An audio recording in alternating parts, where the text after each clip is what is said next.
think what's interesting too, I talk to people a lot about gentrification, and I guess that's what you're talking about. You're talking about the moving from that more working class and the origins industrial and into more of a sort of a middle class white collar type of environment. And of course, when you've got white collar workers working in a place and living in a place, then prices start to go up because wages tend to be higher. I mean, it's just the typical sort of way things go.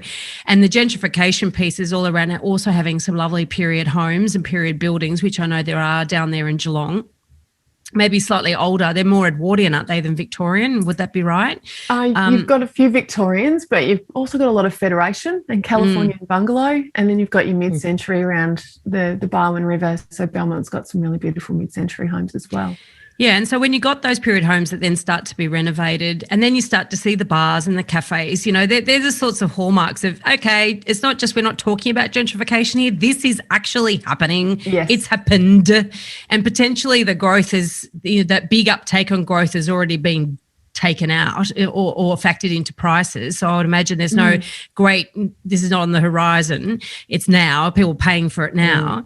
But how do the prices compare, say, for an equivalent home? If you're going to be walking distance, say, to Geelong's, laneway bars, what's the difference? What's the pricing differential between that and, say, a Melbourne equivalent? Oh, wow. Half price in Geelong. Definitely half price, maybe even more. So I recently missed out on a property in South Geelong, and it was a beautiful period house. It had a rear lane and a double car garage, and that sold in the early 900,000s. If I was to get something like that is conveniently located to our city, you'd be looking at least $2.5 million. I'm thinking something like Fitzroy North or West Garth and Northcote. You'd be absolutely on the hook for over 2.5 to get that product on that land, walking distance to all of those things. Okay, interesting. So there's still a real element of affordability there for Geelong if you're willing to do the commute or if the employment opportunity is right for you.